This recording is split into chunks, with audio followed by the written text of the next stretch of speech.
That's how we're going to be. Cool. So yeah, that. Make sure we do this. We always miss that one. You're welcome. Definitely this one. And then. So intro to I have watched Children of Amstrad. Okay. Right when yours, it's All right. great. This is neurodiversity. But you can. Yes. Okay. But then we get to Thank you. I need it. I need your beautiful face. Hello, everybody. Hi. Hello. Welcome to Neurodivergency at the gaming table. Thank you all so much for being here. Woo. Before we start, some notes. This year's official charity of DragonCon is Open Hand. DragonCon will match $100,000. That's so much money. Of money raised during con. We are taking donations around the con, and you can also do it online, so to make sure to check that out. And every donation helps our community make a difference. Yes. We'd also like to thank our sponsor, Blueberry, for sponsoring the digital media track this year. Thank you so much to them. And now the actual panel is going to start. Hooray! Yay! All right. Hi, everybody. My name is Kate Osborne. I go by Katieosaurus on all the social medias, where I educate and advocate about disability and neurodivergency in both intimate relationships and also in TTRPGs, which is why I am here. Hey, ma'am. Hello, everybody. I'm Eric Good. I go by Hey Good on all the socially thingy things. I'm the co-host of our podcast, Katie and Eric's Infinite Quest, where we play D&D and talk about living life as a neurodivergent adult and all the strangeness that comes with that. I make content advocating about ADHD and neurodivergent issues in general, as well as recently making stuff out of garbage, which is my favorite thing to do. So thank you so much for being here.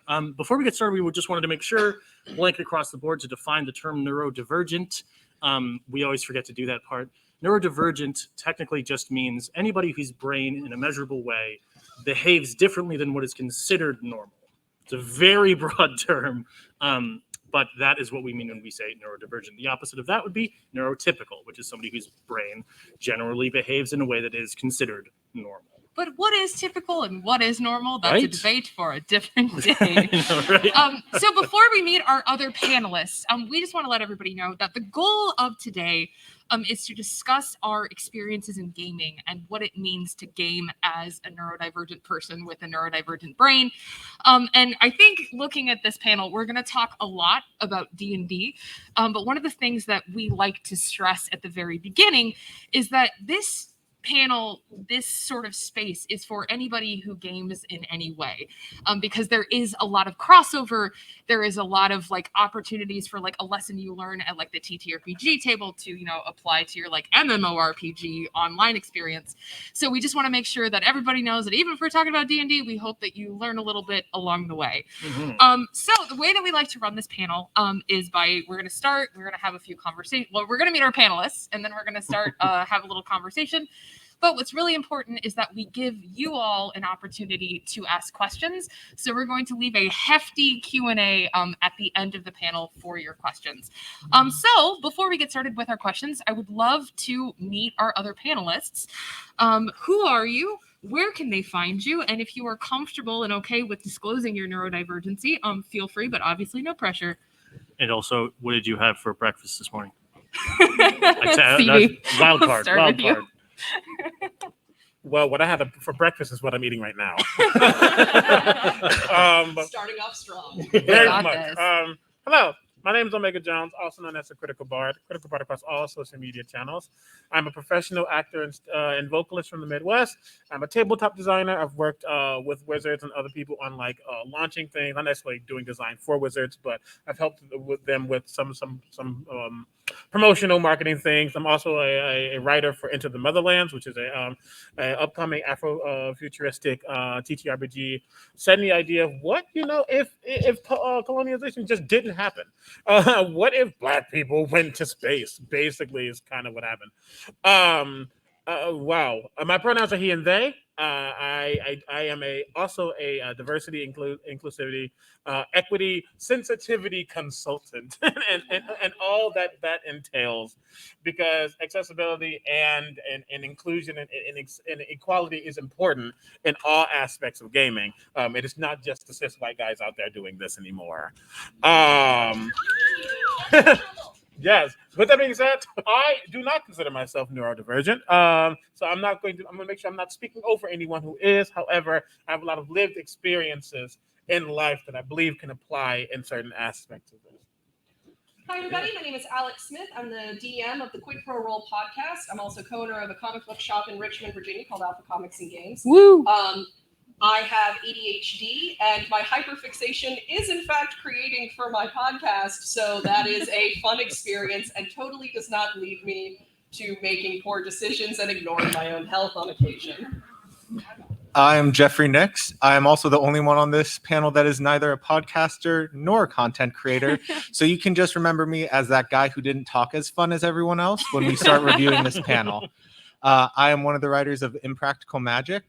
I am, in terms of neurospice, autistic with a little seasoning of ADHD and all the general kinds of trauma. And when I found out that I was autistic, I then talked to my friends and they laughed and said, "Oh, we didn't know?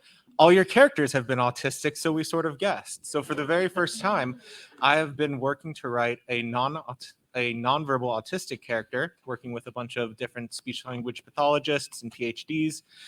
Beyond that, I'm also an industrial organizational psychologist, so I have a little bit of experience around diversity and inclusion and some of the ways that you can make work not suck for all the different kinds of brains.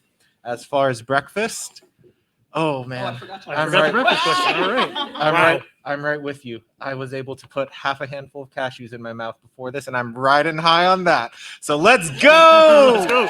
Cashews. Get it. And I'm Jenna Garrett. I play D&D on the internet for you, on Botched, and a couple other things like Guild of Granddaughters.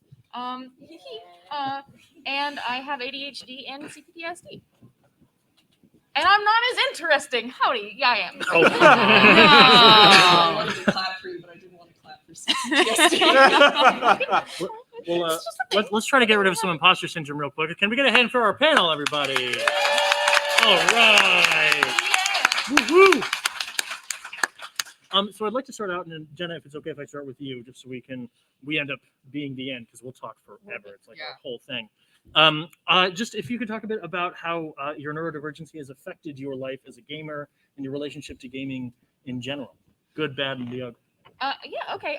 So it has really taught me to slow down and realize that not everyone is having the same experience at the table as me, right? Like I am off in my own world. I am creating my own fictions. I am doing this other thing, and the story is going on without me. So it's been interesting to learn to be present in the moment in gaming. And I am going to talk about board games for just a second. Please do. I cannot listen to somebody tell me the rules. I have to learn as I'm playing it.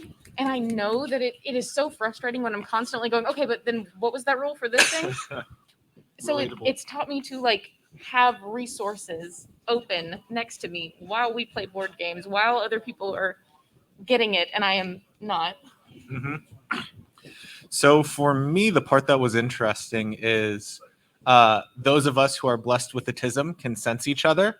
And so I remember playing Dungeons and Dragons and being wildly confused because I'm like, I know exactly what everyone has always wanted in their campaigns and no one's been brave enough to do it. And me and my 3 autistic friends loved it. It was great.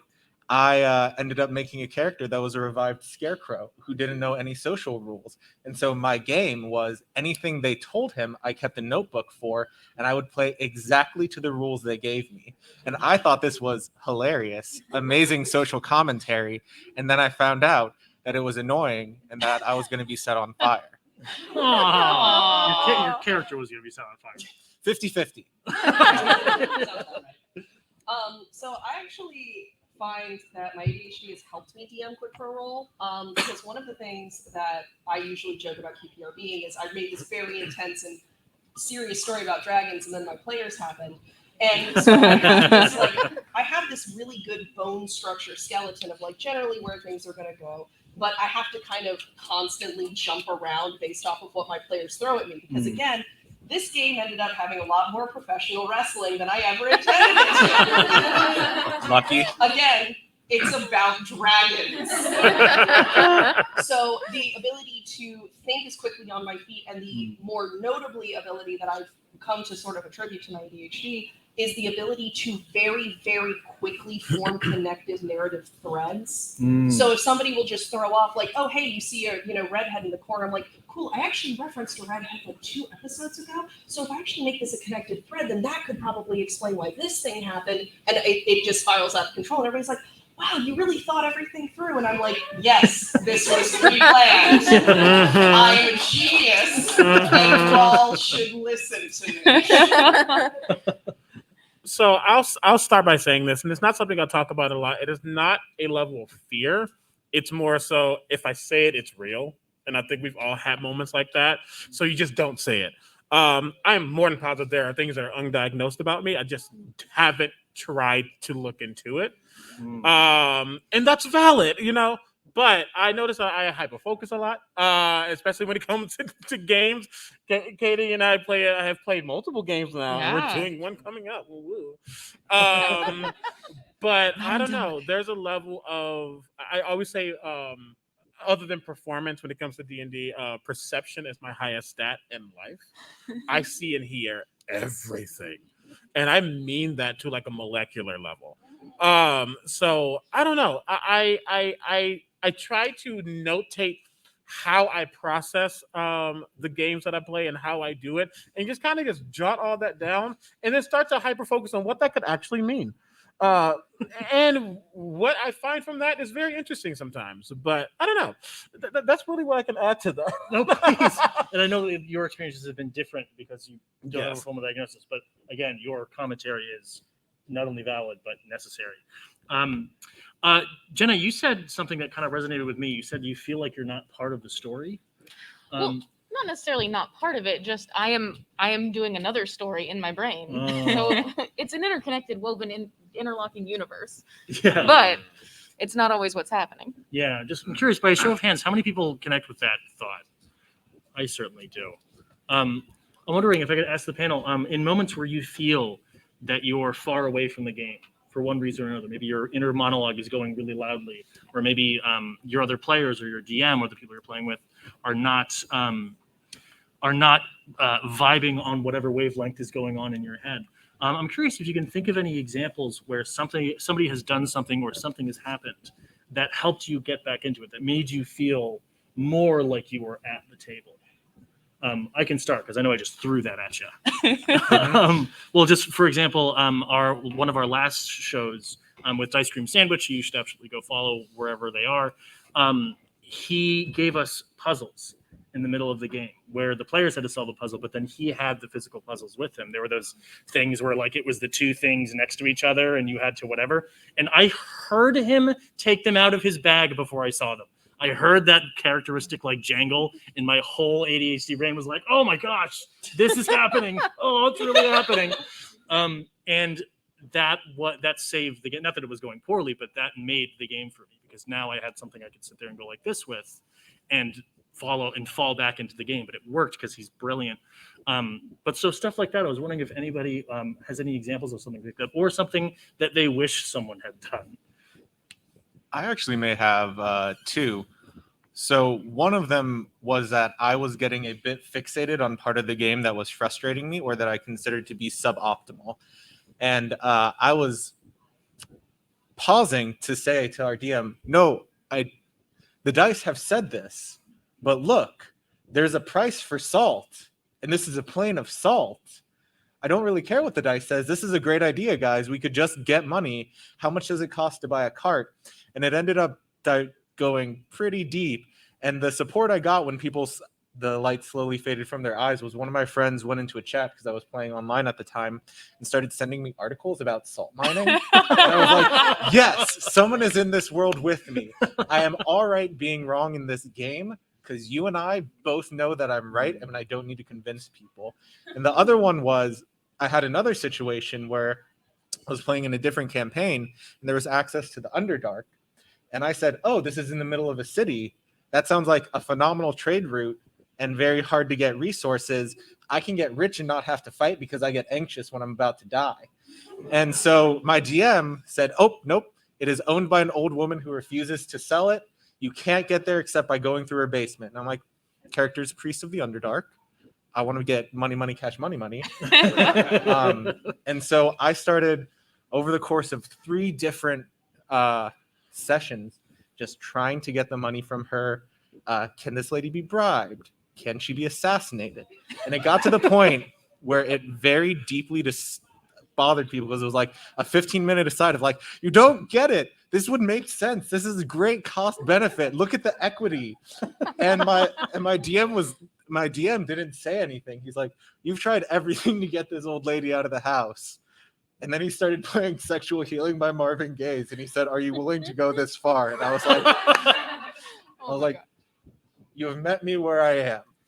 You recognize that it is not that this is a bad idea, but that this is part of the game. And as soon as he did that, I laughed. I'm like, oh yeah, this is a game. I'm not trying to prove that I'm right. I'm cool just going with the flow now. I appreciate it. Also, you're a monster because I'm seeing that in my head.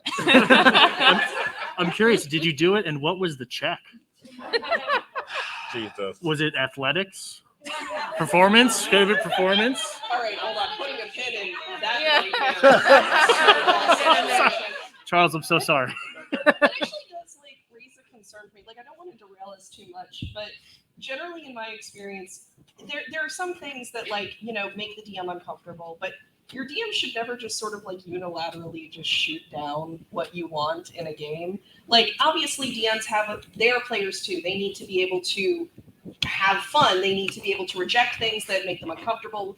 But if it's just, oh, I haven't thought of a way around this thing that you cleverly thought up, that's not really a great practice for DMing. Like, especially if you're playing with neurodivergent players, you need to be able to accommodate and think on your feet and not just go, I'm the DM, so no. Yes. Like, that's not a super great practice. Mm-hmm. At the end of the day, especially when it comes to tabletop, it's a collaborative experience. And you're going to be collaborating with many people of various experiences. So learning how to navigate any type of individual is going to be important in the long run. Yeah, like, and yes, anding, while maybe an improv thing, that's a life thing. If you see that someone's obviously going at a certain angle, meet them somewhere. Don't shut them off. Right. It's been really helpful for me. A lot of my players are actually like they've gone to improv classes and they really embrace like improv principles. And I'm sitting here with my 30 notebooks and my backstories for every shopkeeper that they've ever spoken to. And they're sitting there like, hey, so I'm gonna go find this thrift store. And I'm like, so you find a thrift store that totally exists and I am not pulling out of my butt at the last minute because it's there. Because my players and I had to find like the even keel of me being able to yes and their space and them being able to give me the space of like world creation that I sit on. Mm-hmm. And one of the things that's really helped me with my players, and I think that really helped them understand me, is we now have an open agreement before particular sessions. If I'm like, hey guys, this is going to be like a really serious plot episode. Like there's something that's really cool that's going to happen. I'm really excited for this. Could you just really keep that in mind? And they do. And there will be episodes where I'm like, hey guys, if you guys want to just go nuts, do all the weird stuff you always want to do, you go. And they do. And we found that really lovely middle ground of me yes-anding them, but me not having to yes-and into the abyss. Yeah. What I like about that, and what I think connects to my experience, is the answer is almost always have forthright, borderline aggressive willingness to communicate well, while at the same time recognizing that people are going to decide a boundary and it's not an ultimatum. So for instance, in my case, one of the things I realized was the way everyone had agreed to play a game included a certain amount of mindless combat. And though I was very willing to talk and communicate why I thought this would be hilarious and it would grow, it sort of broke the covenant that we were playing the game under. So one of the things that was really helpful is my DM was also a writer. So he was able to mention to me like, hey, I noticed that you're handling this the way you would write a book. And these are different sorts of creative spaces. We can agree to work within these parameters and be as creative as you would like within them. But if you want to have a session where it is just your tiefling seducing a grandmother, as I'm sure we've all done in D&D, then how about you come to me? We can do that as a side quest without everyone having to block out an hour of their schedule. Yeah, and I think this is great because I think a lot of this discussion is sort of naturally sort of heading towards the next question that we wanted to ask, which is what strategies and what advice do you have for people, especially, like DMs, GMs who are like in charge of the players in a way, looking to make their game spaces more accessible for neurodivergent people? And Omega, I would love for you to talk about like your DEI experience because it's so great. I'm going to start with this, and it's something I've had to stress in many situations, in many games I've whether been a player or a DM at. Unless specifically stated to be with licensed individuals, tabletop is not therapy. It's not. It is legally not. Right? Yes, and it's like, and I try to not joke about that. It's easy to laugh it off. It's like I am not qualified to be someone to guide you through something that you are going through, right? I'm not qualified to talk to you about and have the resources to help you with the things that you experience, whether it's neurodivergency, whether it's problems in home, whatever the case may be. I don't have that. I don't have the ability to do so, and I don't want to lead you astray. Nor do the players at the table have that ability to do so, right?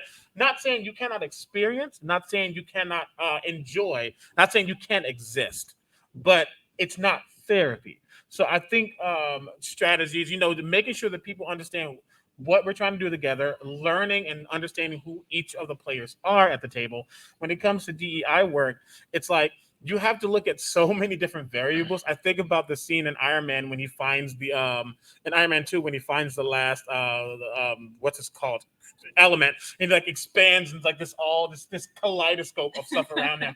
You have to look at all of that when you're looking at even the smallest details when it comes to gaming or tabletop or video games, whatever the case may be, because there's so many different aspects that if you don't hone in on that or don't know it, it can derail so fast. So I don't know. It's so easy to what am I trying to say? I don't know, but I love it. Snowball Yes. helping them with a thing that you're not equipped to do. Exactly. It's very easy to want to be the thing that someone needs. Yeah. And sometimes you're not allowed to. And sometimes you just shouldn't be. You can be a friend without being a professional. Right? So that's a first step for sure. Anybody else? In my experience as a DM, because 99% of my D&D experience is as a DM because I'm willing to do it. And I enjoy doing it, so I don't play anymore.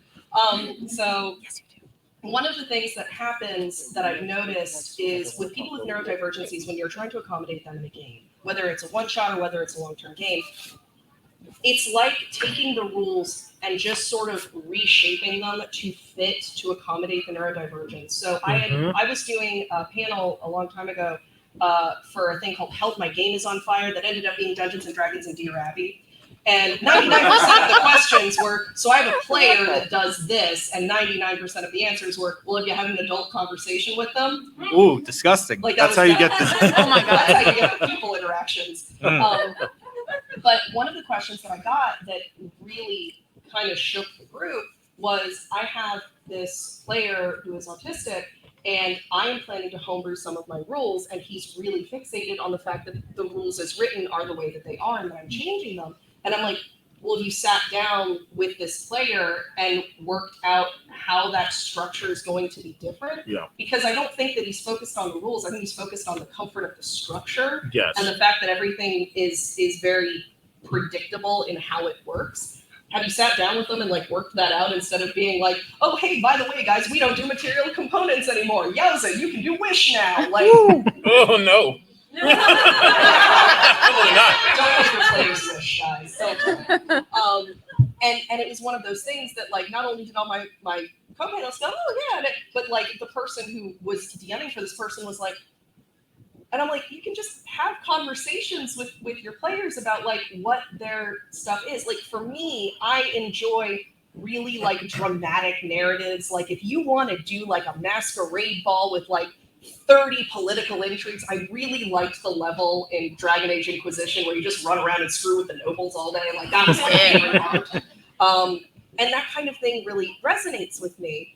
So I need that in my games. So when if I have a player that comes in and they're like, I just want to do fights, I'm like, it's not a good match. The same way that if someone comes in and they're like, so I have a hyperfixation on how the economies of this world work, you're going to need to then be like, okay, cool, and then sit back as a DM and start writing stuff where that is relevant. You're going to need to start writing stuff where that is brought into, so that if somebody has that kind of fixation on like, I'm going to become a salt tycoon, which is delightful, you can write that story. You can write that narrative into the plot. And if you can't, you've written your plot too rigidly. I have to jump in really quickly. You just mentioned don't give wish to your players. Don't do it. The one story I've ever done with D&D where I intentionally tackled my abnormality was a story where the very first session, our DM gave all of us one wish. He 8 billion genied your D&D game. Because they trusted that we weren't just going to just run off with it. Because you can only use it once. It would just be gone. But it was the idea of if you can just change things like that at any moment, what would you do? And no one used their wish until the final episode. Oh man. I actually used my wish to not exist, but not in the way that you think.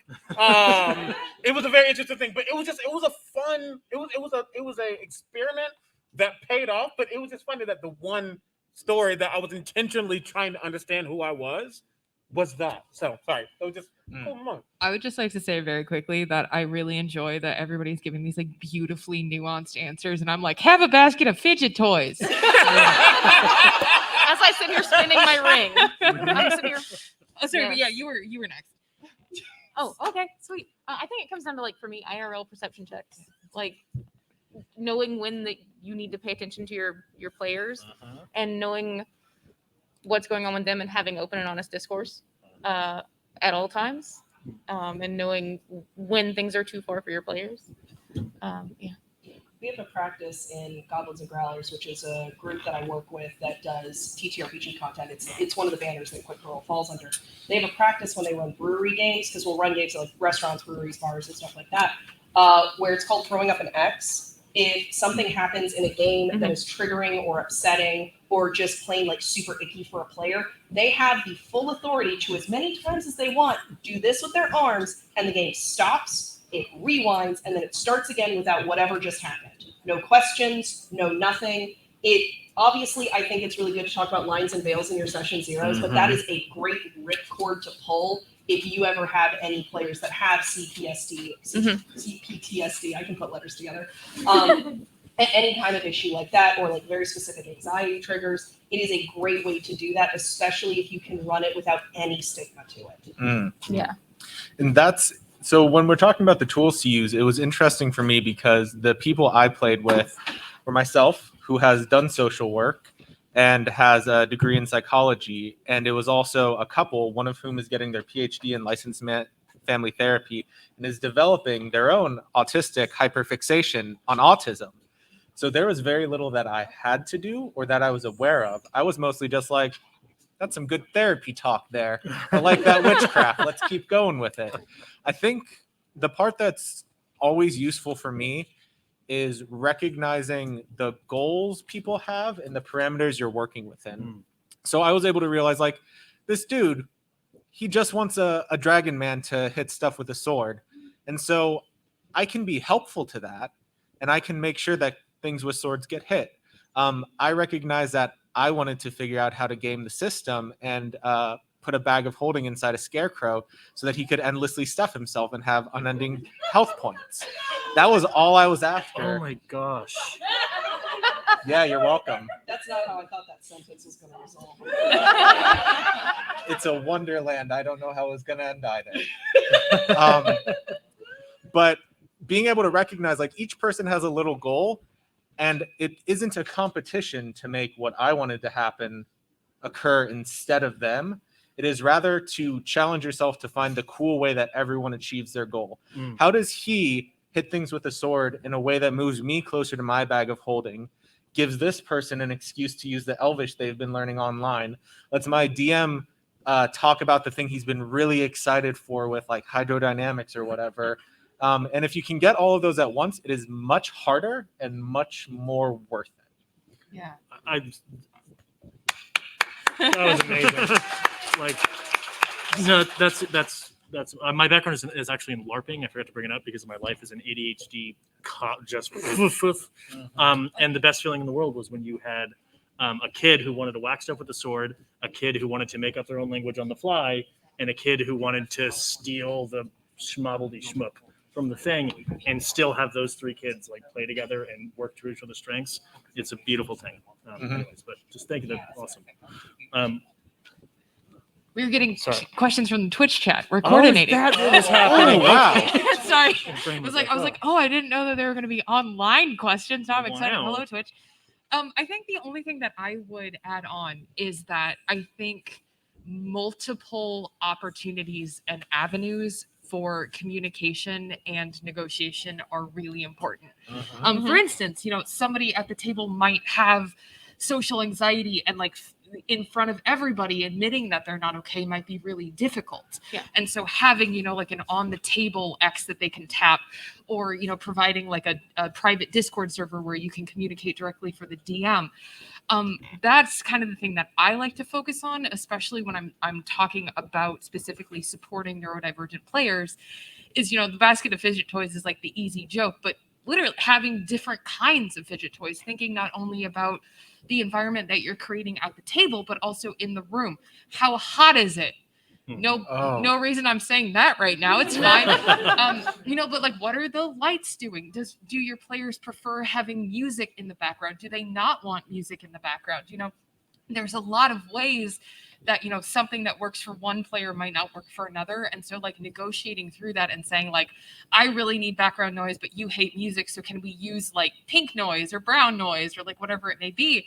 There's a lot of opportunities to support players in those moments while not having to deal with also that like person feeling on the spot for having to be the person to like advocate for themselves. And I think that's important as well. Yeah. I also having modular procedures as well, because there are many different flavors. Like you said, spice, a little spice. Neurospicy. I'm not mildly autistic. I'm just generally spicy.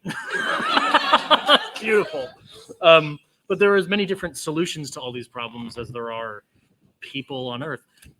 So it's important to know that all of these systems that we might bring up, like the X or the basket of fidget toys, are all modular. You can work with them the way that they work for you and your group. For example, for me, I am a get up and sit downer, and then I thought of a thing in the other room. It takes like 5 tries to watch a movie with me, because every time I sit down, it's like, oh, actually, is the fridge closed? The number is actually 9. Thank you. I think my record is actually 9. So for me, for example, our main group, it's just sort of understood that if I get up, we do not have to stop playing. When I get up, I understand that I'm going to miss the whatever. And when I get back, Katie or Chris, our DM, will give just a real quick, like, this is what happened. Because it is way worse for me when everybody stops the game and goes like, oh, welcome back. We all sat here waiting for you. It's sort of like when you say, don't pause it when you leave the room, and then they do pause it and you're like, oh, great. Now I'm in a rush, So having procedures like that in place for specific players, which can be set up. I totally agree with you, Katie, about having many different avenues of communication, because there are a lot of things that you might say to your DM 2 days later in private, but not at the table. So making sure that there are many different ways to communicate any given one thing can be really good. Also, using the word modular procedures just makes it so much cooler. Yeah, it's not a basket of fidget toys. It's a procedure. Oh, also, I do mean this. Seriously, just take a thing of paper clips and put it in the center of the table. Just please do it. Like, For all of our brains just made the good slides. Okay, so I think we have time for like one more official panel question before we move on to our audience Q&A. And so this one is maybe a little bit more vulnerable. But the question I have is, what is something that you would like people to know about what it's like playing as a neurodivergent person at the table? Like, what is that experience like for you? I will set this question out. As a DM who is neurodivergent and whose ADHD ultimately developed into anxiety and depression, please, for the love of blessed holy God, tell your DMs what they're doing well. If you are having something that you don't super enjoy, they all hear that. But going up to your DM after a session and telling them something specific that brought you joy in the game. If they were like, hey, that NPC that I know you just made up out of nowhere, can they come back because that was delightful? Or, hey, so I think I really want my character to like romance this one because I love this NPC so much. Or, hey, just you ran that combat, it was really fun, I really liked it. Like, you don't have to do it every session, but please, always try to remember that your DM is going to need positive feedback because they're always going to hear what goes wrong, but they're not always going to hear what you guys like about it. And long term, that can cause your DM to spiral. So this is a bit of a mantra that occurred to me just around general mental health that came up when I was playing. And it's sort of the idea that anyone who's neurodivergent has to do things that are really hard that they really don't want to.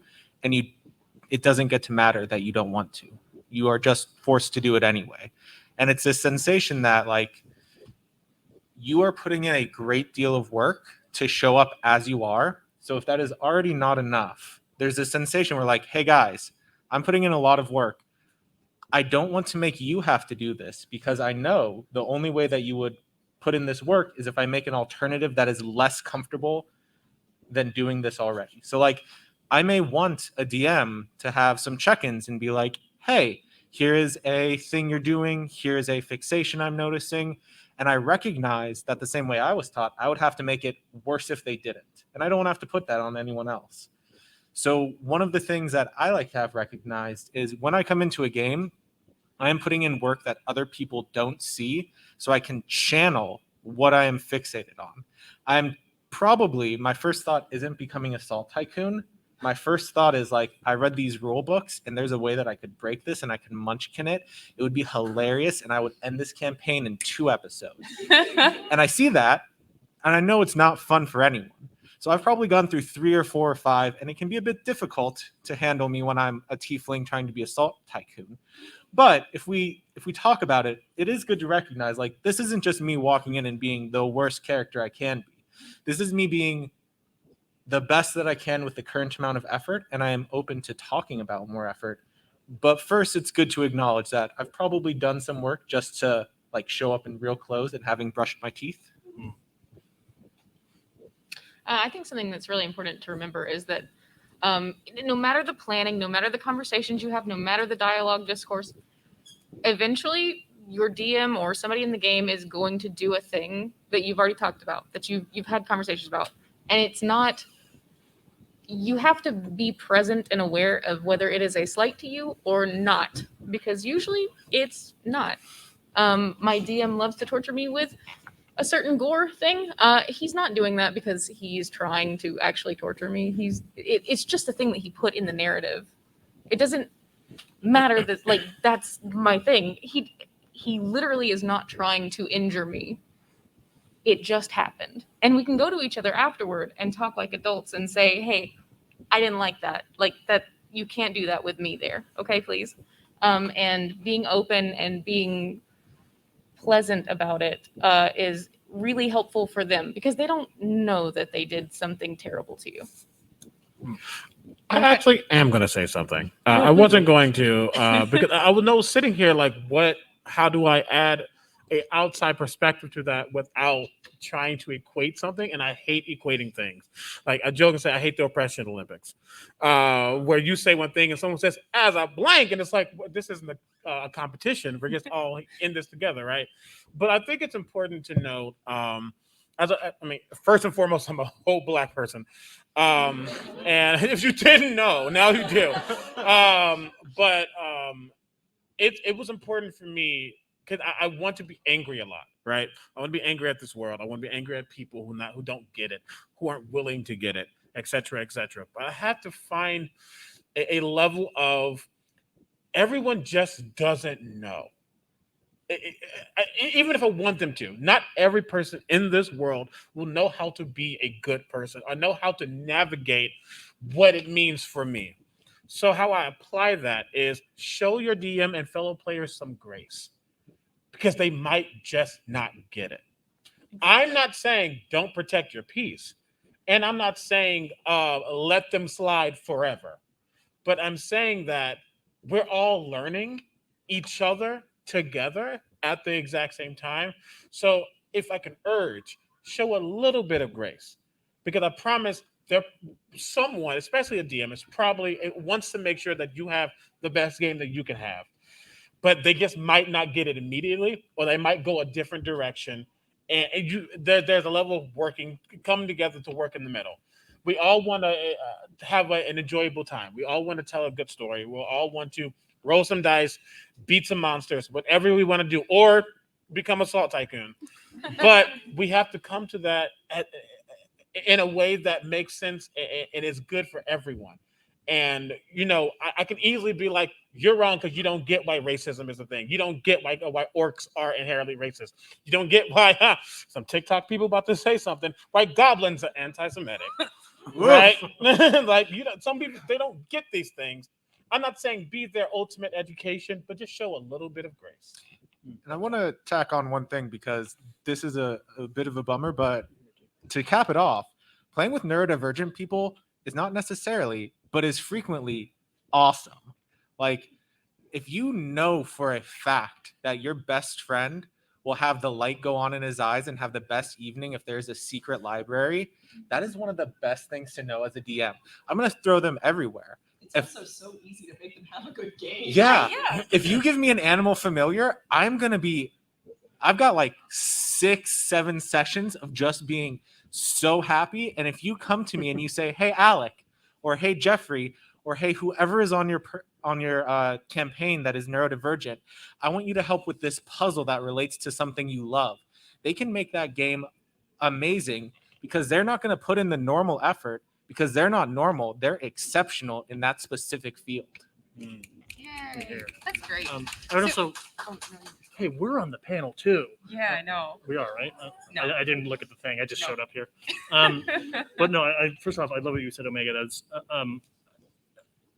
not assuming malice, just knowing that not everybody gets it.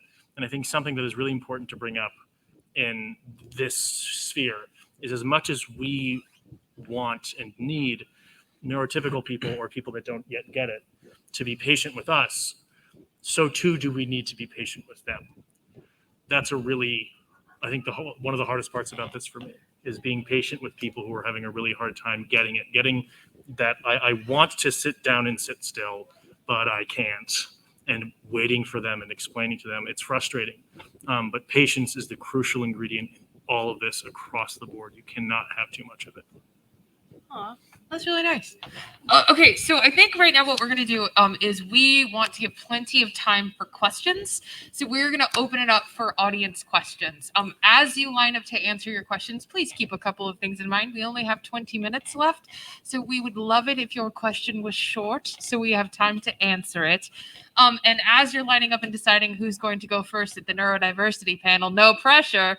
We did get a wonderful question from the Twitch chat. Hello, Twitch. Which I'm going to ask to our panel now, which is from Folk Punk Dot. I don't know why I said it like that.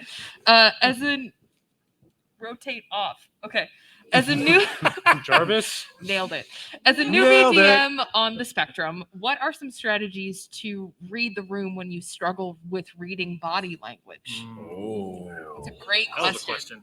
I want to know the answers to this, please. I have a solution that I've never used it, but I've heard about it in practice. And one of the things that there's a autistic DM who very much struggled with this.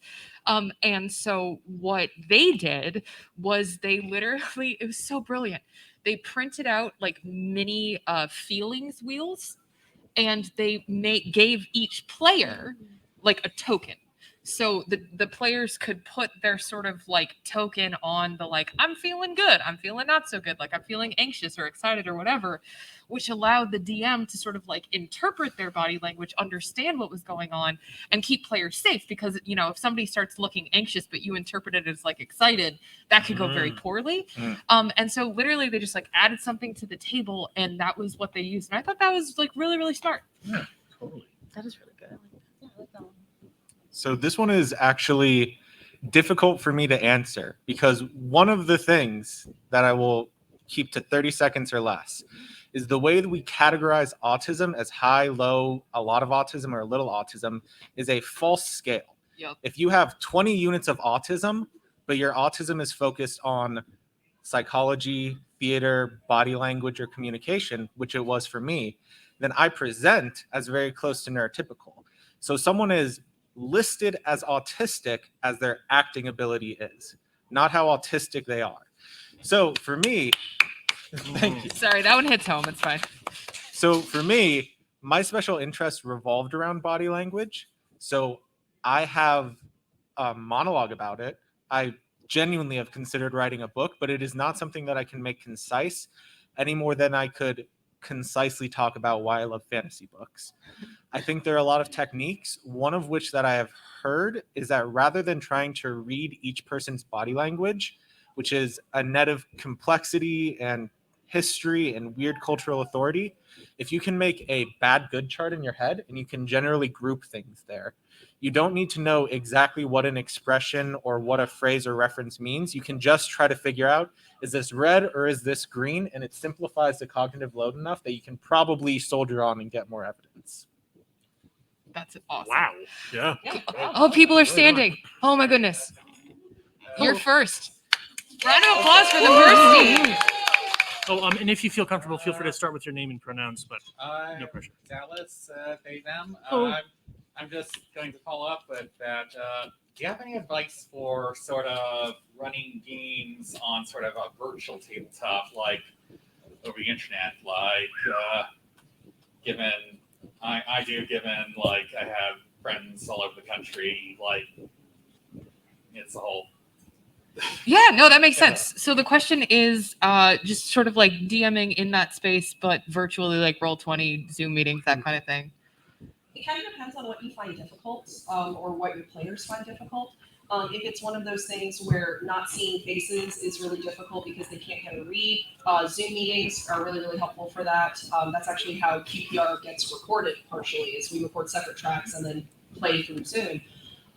There are also macros that you can put into Discord that will automatically roll, that will automatically generate, and you can also put plugins like that for things like the feeling thing, that the feelings chart that Kate was talking about. You can put those programs to use specifically to accommodate neurodivergence. Yeah, awesome. I think what we're gonna do is, because there's so many questions, if it's cool, I think we can all just like grab an answer unless somebody has like a really good follow-up, but then that way we can make sure we get more questions. Is that cool? Okay. Lightning round, let's go. But thanks, Yeah. Dallas. Appreciate it. It's a great Thank you. question. Hello. Hi. I'm short. I'm JD. And first, I just want to say you guys were amazing. And if I could talk to you and you, it would be awesome because I work in DEIB and write about neurodiversity and communication. And I'm like, wow, I'm thrilled with how this went. But anyhow, I came up to ask because I've been playing D&D for only a little over a year because my fiance is an amazing DM. And she's been encouraging me a lot to be a DM, but because of my own neurodivergencies, that terrifies me. Like, I love the idea, but actually doing it is just really scary. Do you have any advice for like how to overcome that? It's probably a big topic, but you look really excited. I don't know if this will apply to everyone. Make DMing your hyperfixation, and you will sail that wave forever. I've been hyperfixating so long on neurodivergent communication that it's probably about time I do a new one. So. I'll jump in and say really quickly though, do it one-on-one. Yeah. Do it with Yep. just your partner if they are willing to do that. It helps you understand, how to do that back and forth, that popcorning, the mechanics of it all. Because DMing can be a lot. There's a lot that goes into knowing the game, knowing how to run the game, knowing how to read people. Start on a very small scale. No one says you have to go and run a game for a convention. You start here, learn what works for you, what feels good for you, and don't force anything. Right? Do not force something. If something doesn't feel right at that moment, don't do it. Yes. So one of the things that is useful for me is the idea of informed confidence versus fake confidence, and also small steps. So you do the smallest thing that you can handle with a manageable amount of anxiety, and you do it to give yourself informed confidence. And the tool that I would use to target how you inform your confidence is morbidly called a pre-mortem. But you sit down, and this is often used in business, and you say, it is 3 months in the future, and my DMing has failed. Why has it failed? Then you write down all the reasons it would fail, and then you go through and you say, one of the reasons it failed is because my internet fell out and I'm bad with technology. That gives me anxiety. Okay, can we think about how to fix technology ahead of time? It has failed because I am worried that I'm not going to be able to read body language. Oh my gosh, it's like we have a wheel for that. And so you can find each of these things that are contributing to the final massive anxiety, and you can plan ahead of them. And that way you are informed in your confidence, and you have a reason that you're not having to fake. You don't have to be like, yeah, if I'm just more normal, it would be great if I just try less hard.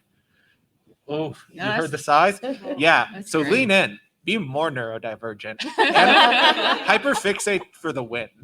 All right. Great question. Thank Thank you you. so much. Thank you. Hi, my name is Doug, pronouns he, him. I received my diagnosis all of 3 weeks ago. So my question is, what advice do you feel comfortable offering to either someone who themselves or has a player who is just beginning their journey of understanding their neurodivergence and doesn't feel equipped to communicate their boundaries and comfort levels because they themselves do not know? I'll take this one if that's okay. Frankly, patience, grace, kindness, understanding. Getting diagnosed late. I got diagnosed the day before my 30th birthday, so that was weird. But I'm still in the process of really unpacking and understanding what my neurodiversity is and how it works, and all of that kind of thing. And so I think the best piece of advice that I can give is to talk about it as you need to. It's really easy, like the day you get the diagnosis, to let that become your hyperfixation, and you start doing all the research and you're trying to catch up on, years and years and years of, quote unquote wasted time, which it's not, but it can feel like that. Our brains can trick us into thinking that way. So talking about it as you need to, and as you discover, like, oh, hey, actually, I hate it when, there's lights in my face. Can we change the lights? Or, oh, hey, actually, it's helpful for me if I get up and down from the table. You can take it in steps. You don't have to have it figured out all at once. And as a table, you don't have to have it figured out all at once. And the same way that you're sort of like going on the adventure at the table, you can also be learning to support each other and growing in your accommodations and your understanding of each other. And I think that's kind of beautiful. So that's my advice. Just be patient and be kind. Thank you very much. That was awesome. I just want to say, welcome to the tribe.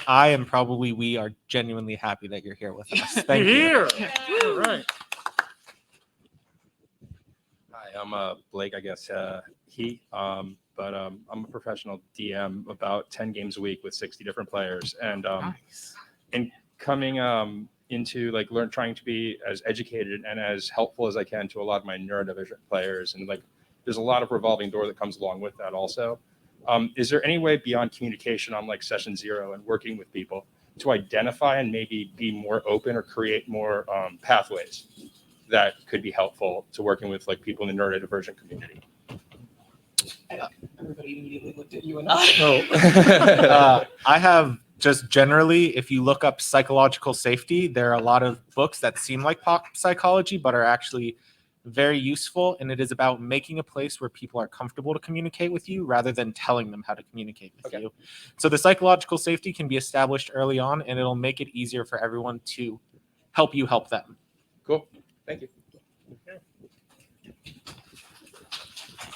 Hi, my name is Ron Murphy, and I am a DM, and I just started doing a stream, and this is about imposter syndrome. And I have the worst imposter syndrome the 24 hours immediately after finishing a game, any kind of game. What are some tips that you have that you do to kind of like alleviate those symptoms after?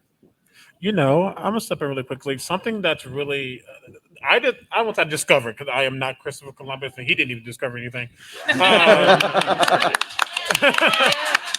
Just saying. But something that I was part of a group and I was playing a game, and something they did was really cool, but it's so affirming. It's something called Stars and Wishes. Yeah. The idea is after a session, if you have the time to do so, and it doesn't even have to be in that moment, you can like talk with each other afterwards, in a Discord or wherever you communicate, and say one thing that you're really proud of. And it doesn't have to be something that you did, but something about that session that brought you immense joy in some way, shape, or form. That's your star. Yeah. Because you're allowed to put a little gold star on your own little test, right?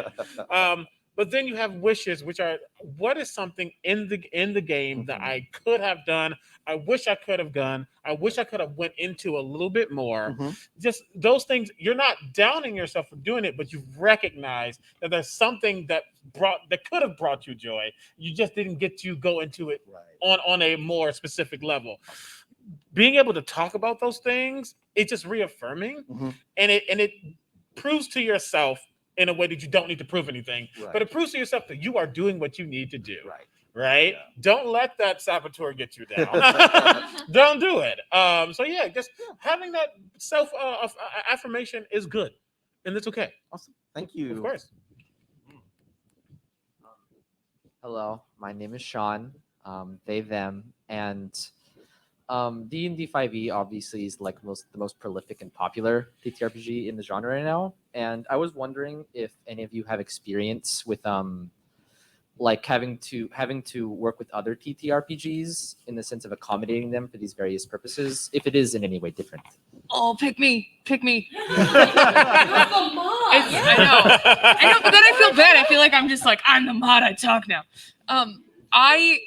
Oh boy, this is being streamed, so it's on the internet for forever, but I don't actually like D&D, and I play it for my job. I appreciate it's that. fine. And the real truth is it's because there are so many other smaller independent TTRPGs that are telling different kinds of stories and doing different things. But I think like rules modifications, like that kind of thing, like those are going to apply to different games. But ultimately things like I love storytelling games. So like For the Queen, Kids on Bikes, like just like any Powered by the Apocalypse stuff. Yeah. But it doesn't change how you interact with players. It doesn't change how you are keeping your players safe at the table.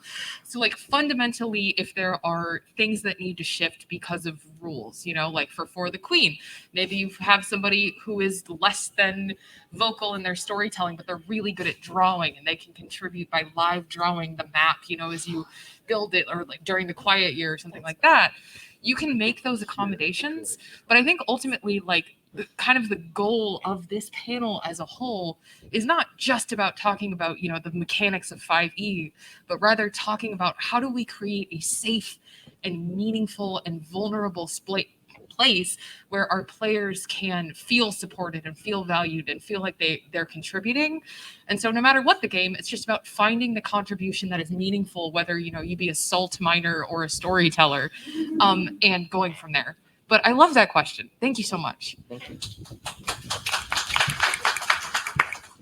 Hi, I'm Griffin. I'm an autistic DM, and I have some players that are not on the spectrum.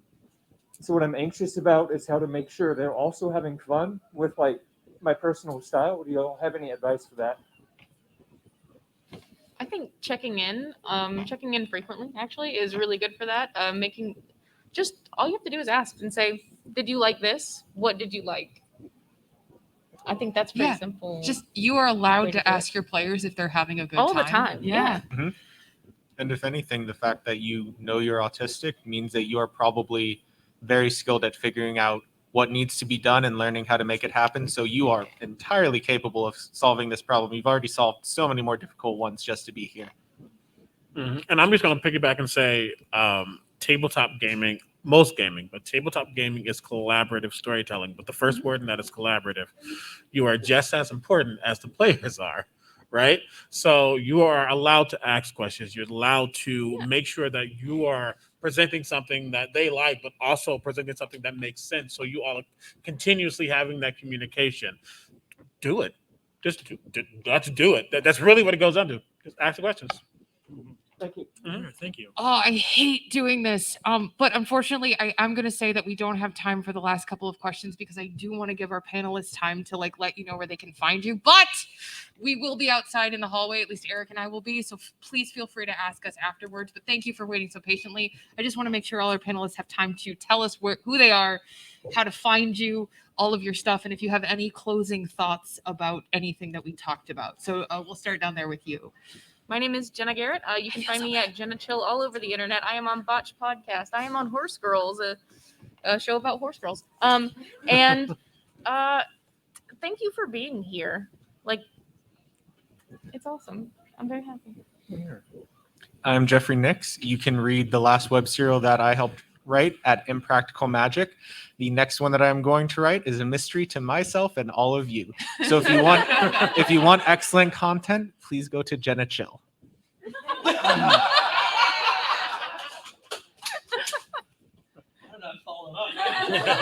My name is Alex Smith. I am DM of the Quid Pro Roll podcast, found wherever podcasts are not sold. If you paid for it, you got ripped off somehow. And you will actually be able to find me, Jenna, and Kate this Sunday at 7 p.m. At the Guild of Granddaughters show. Yay! I gotta find my character sheet.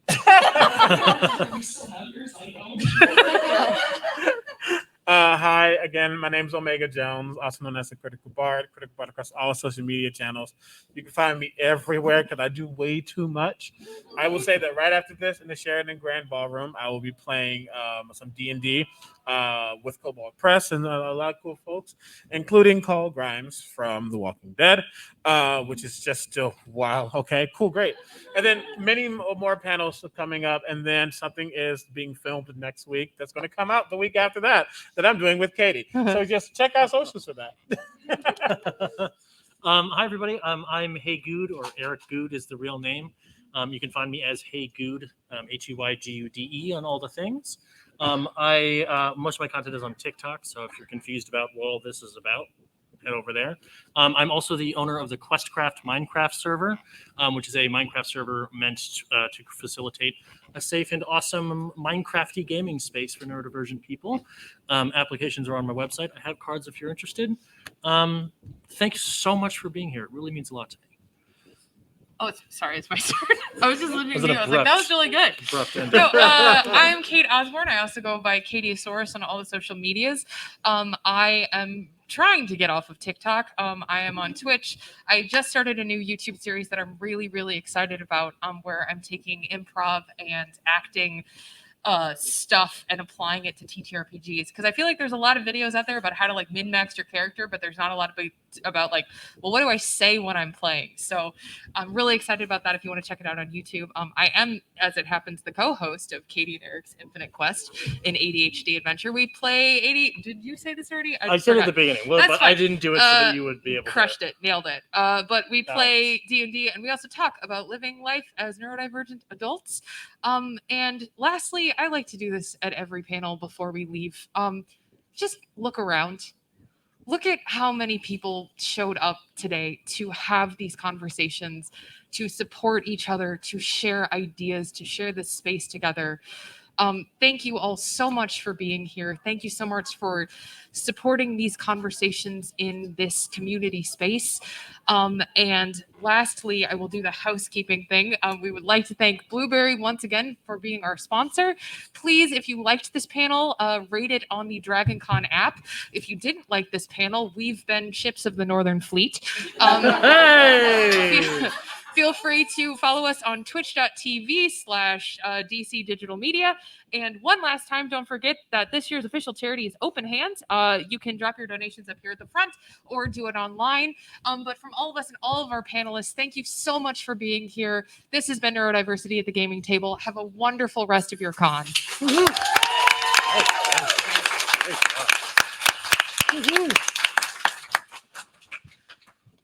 Oh, and just because sometimes people ask